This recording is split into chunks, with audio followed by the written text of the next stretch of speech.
I think we're there. Now, welcome and Felcha. This is Random Thoughts from County Antrim on the 13th day of September 2020. My weekly podcast of random thoughts, stories, yarns, historical tidbits, and whatever else might suit my fancy. Today I'm going to do something a little different, and I'm going to tell you a story, but it's a true story, which is a little bit different. But it has nothing to do with the Irish or Irish Americans. But I got involved in the story because of something my wife did, which is why I do a lot of things, is at the direction of my wife. But she follows a lot of websites and Facebook sites, and they usually involve nature or photography, or her favorite involve nature photography. And she was on one of these sites, and someone posed the question, why is the Upper Peninsula in Michigan? Now that question just sparked an awful lot of responses. The thread went on for days. People were posting reasons, and people were posting rebuttals to those reasons and their own reasons. Some of those, she made me look at them, and some of them were historically correct. Some of them missed the mark by quite a bit. My wife asked me if I knew the answer, and I said, duh, I do. But I was fascinated by this, not so much because of the answers people were giving, but because it sparked so much interest. Usually the answer to a question like this is, who cares? Not many people do care. I mean, I do, because I love history.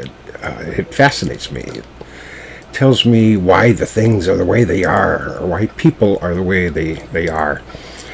But most people aren't inquisitive about those sorts of things at all, and yet this question just sparked all kinds of interest. Now, the reason I know the answer, besides being a repository for worthless knowledge that I am, is that I researched that question a few years back. I used to write a blog, and I don't even know if everybody knows what a blog is anymore, because no one writes a blog anymore. But I used to. And I called it Wolverine Cafe, and Wolverine was an obvious choice for a name because I'm a Michigan guy. So Wolverine was obvious. I used cafe in the name because it was meant to be about, the blog was meant to be about everything and anything. It's whatever tickled my fancy or tweaked my interest. I probably could have called it Wolverine Random Thoughts, because that's really what it was. It's just whatever my random thoughts were, I put it in writing and add it to my blog. But the question then, once when I was writing Wolverine Cafe, question arose to me is, why is Michigan called the Wolverine state? And it's not an obvious question, because Wolverines are not indigenous to Michigan.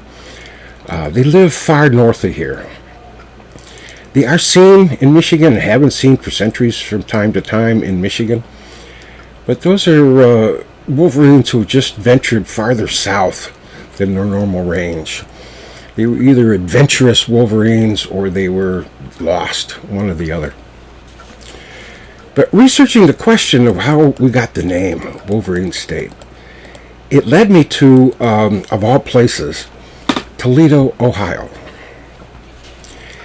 And so I'm going to, someday I'll have time perhaps to tell you about the Wolverine State and how we got that name. But in the meantime, I'm going to tell you the true story of the Toledo War and Michigan's acquisition of the Upper Peninsula. And just to give you some background, if you're not familiar with Michigan geography, Michigan, I got to look at it this way. Michigan is, the Lower Peninsula is the mitten. And the Upper Peninsula is the land above the mitten. And they're not connected by land. Before they built the Mackinac Bridge, I think it was finished in 1957, you couldn't get from the Upper Peninsula to the Lower Peninsula or vice versa except by water. But they're two different peninsulas. Michigan is the two-peninsula state. Now, the story goes way back to the Northwest Territory in the Treaty of Paris. And the Treaty of Paris is the treaty which formally ended the American Revolution. Main part of the treaty, of course, was Britain recognized America as a free and sovereign nation. And the treaty also dealt with return of prisoners of war and some property rights issues and some fishing rights. And it established, with precision, but roughly established the border between the United States and Canada, which was then called British North America. Now, the British in that treaty also ceded any authority over land which became called the Northwest Territory. And that's the land kind of west of Pennsylvania, extending all the way west to the Mississippi River, extending south to the Ohio River, and north to the Great Lakes. Now that territory is now now the states of Ohio and Indiana, Illinois, Michigan, and Wisconsin, and parts of Minnesota. And at the time the area was settled almost exclusively by Native Americans. There were some French colonial settlements, but not many other Europeans at all. Now that was a lot of land for the new nation to acquire and administer. And as settlers began moving west in the early days of the 19th century, Congress divided up the Northwest Territories into several territories: Ohio, Michigan, Indiana, Illinois, and Wisconsin. Now, two of those boundaries are part of this story.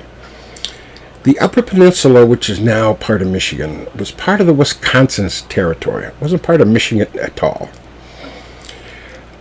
So Michigan was just the lower peninsula, the mitten part of the state. The other boundary which was issued was the boundary between the Ohio Territory and the Michigan Territory. Now, Ohio, as you could imagine on this map, this boundary issue, Ohio was west of Pennsylvania, extended to a kind of an arbitrary line on the map, which was the Ohio-Indiana boundary, north of the Ohio River, and then the northern boundary. That's the tricky one. What they did in defining that boundary is they took a line. They started from a point on the southern tip of Lake Michigan, which is right about where Gary, Indiana is now. They took that point, very bottom point of Lake Michigan, and then drew a line due east until it intersected or reached Lake Erie. Now, everything north of that line was Michigan. South of that line, part of it was Indiana, and the rest was Ohio. So that was the line that they drew, dividing Michigan and Ohio. Now, if you draw that line, extend that line, you'll see that the point where that line reaches Lake Erie is south of where the Maumee River runs into Lake Erie. Now, the city of Toledo, that later grew around and straddled the Maumee River, would be on the Michigan side of that line.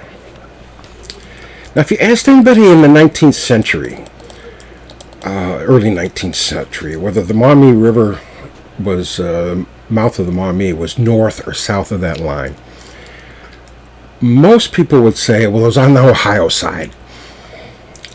But surveyors had yet to identify the southernmost point in Lake Michigan, or figure out where that reaches Lake Erie. So they probably assumed that line would come north of the Maumee, and not south. Now, if you ask other people which side of the line the Maumee River was on, the answer would probably be, who cares? Because there weren't any white settlers in the area, and it didn't really matter which side of the boundary the Maumee River flowed into Lake Erie. Now, the situation changed when settlers began to move west. And Ohio was the first of the Northwest Territories to receive a large numbers of settlers. And Ohio became a state in 1803. And when Ohio drew up its state constitution, it defined its northern borders as a line which extended north of the Maumee River mouth, meaning Toledo was in Ohio. They ignored the Northwest Territory line and drew their own line. And when Congress accepted Ohio as a state, they accepted this provision in the Constitution of Ohio, meaning they admitted Ohio as a state with Toledo in Ohio. Now, once Congress split off Ohio from the Northwest Territories, it then defined the boundaries of the remaining territories in the Northwest Territory, including the Michigan Territory. And when it defined the boundaries of the Michigan Territory, just a few years after Ohio became a state, it defined Michigan's southern boundary as that original line, a line starting at the southern boundary of Lake Michigan, the southernmost point of Lake Michigan, extending east. Which means when Congress established the Michigan Territory, they established that Toledo was in Michigan. So for 30-odd years after that, that remained the state of affairs. Both the state of Ohio and the Michigan Territory claimed Toledo. And we had acts of Congress which both recognized, one which recognized Toledo as being in Ohio, and another which recognized Toledo as being in Michigan. Now, that still, for a large part, fell in the category of who cares? Because no one lived in Toledo. No one settled there, and it didn't matter which side of the line they happened to live in. And that changed as more and more settlers grew into the area. And settlers moved to southern Michigan, southern half of the Lower Peninsula. And settlers moved into northwest Ohio. And mainly farmers, and they were traders. And they needed a route to get their products from the farms and their markets in southern Michigan and northern Ohio east to market. Largely to the East Coast and to the rest of the world. Now, these are days before the state highways and any highways, interstate highways, so it was very hard to get your product to market by road. The route everyone used was rivers.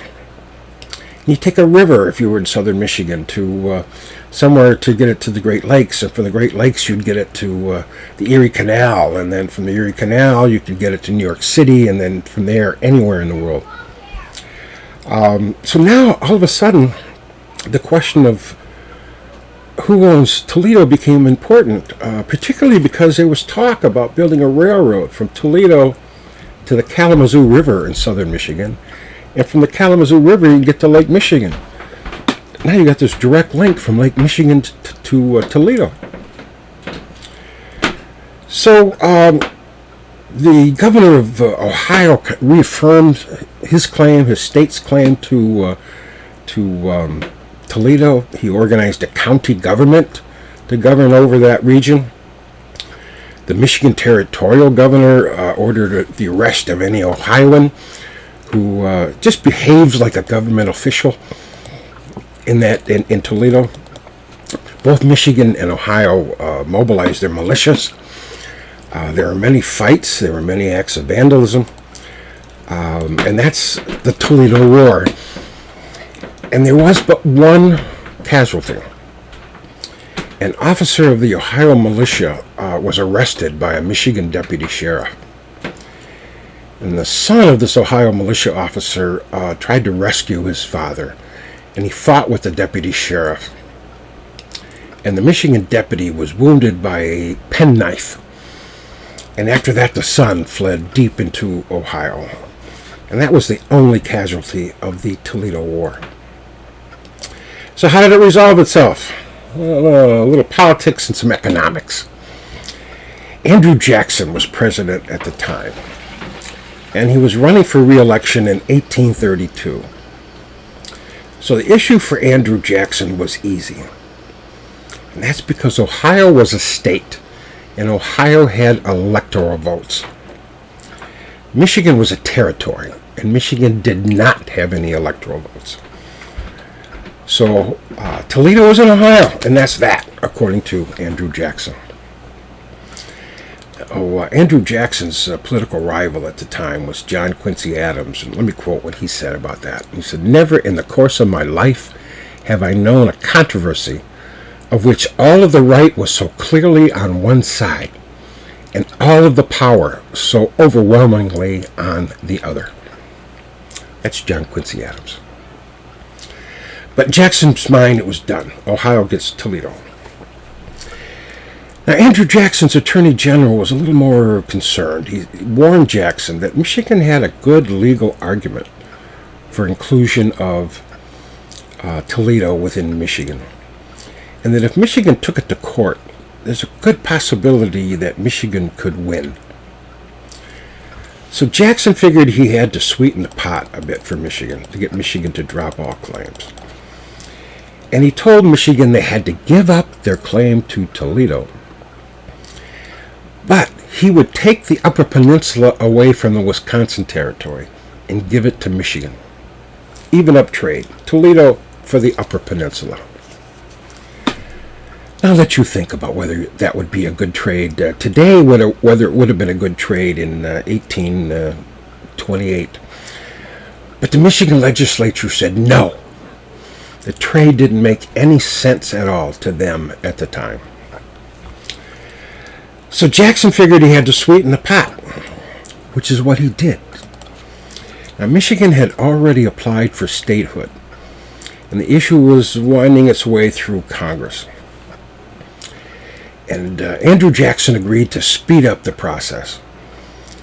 And speeding up the process was important to Michigan, and it's more than just patriotic appeal. Speeding up the process had some economic benefits, particularly $400,000 to the state treasury, the new state treasury once formed. And that's because the federal government at the time had a surplus, mainly from the sale of federal land to private parties.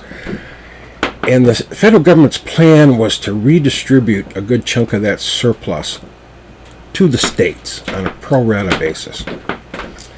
Now, if Michigan were a state, when the distributions were to be made, then it would get its share, and its share was about $400,000.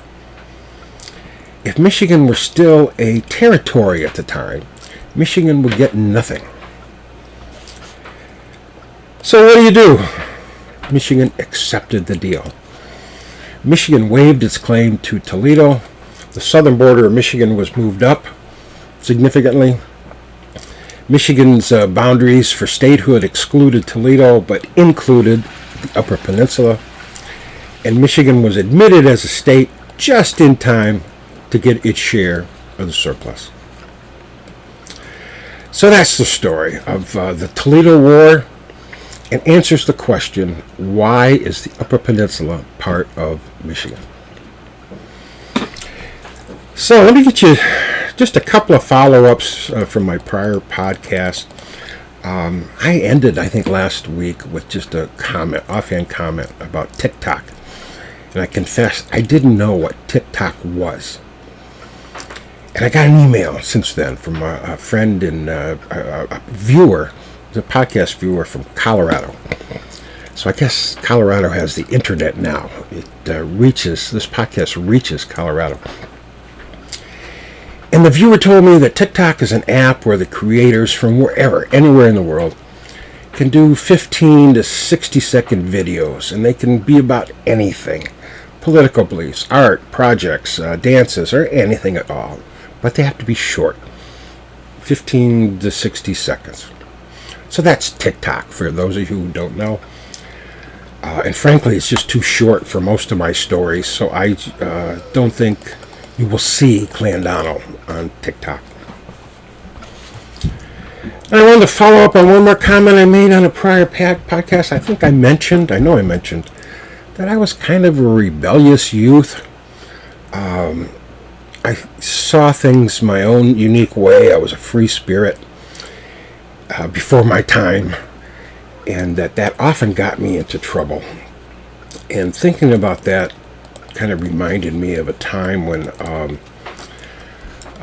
from my Sunday school days, I was raised a Baptist, and that meant we went to Sunday school every Sunday.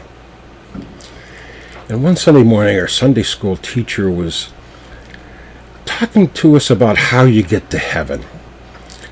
And she was trying to get over the point that it's not just good deeds. It's not enough to do good deeds to get to heaven. There's more required. And as she was wrapping that up, she asked us some questions. And she said, well, if I sold my house and my car and had a huge garage sale, and I gave all of the money raised from that to the church, would I go to heaven? And everyone in the class said, no. He says, well, if I cleaned the church every day, mowed the yard, tended the church garden, would I then go to heaven? And we all said, no. And so she said, well, if I loved everybody, and if I gave candy to all the children, then would I go to heaven? And we said, no. And you could tell she was getting very pleased with herself, because she was getting across to us that deeds alone aren't enough. So she asked one more question, and frankly, it was probably one question too many. The question she asked is, to all of us, well then, what do I have to do to get to heaven? She asked the question, and there was silence. No one said a word. I looked around the Sunday school class, and no one was raising their hands or otherwise preparing to answer. So I gave the answer, the best answer I could think of. I shouted out, you gotta be fucking dead. And that's one of the prerequisites for going to heaven. So that's the end of my podcast today. Please join us next week when I talk about whatever it is I decide to talk about between now and then.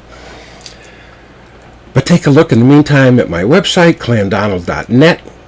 Send me an email at clandonald@gmail.com. Like and share my Facebook page. And otherwise, stay tuned for what's going on in the world. But most importantly, be safe, be careful, do the right thing. And goodbye.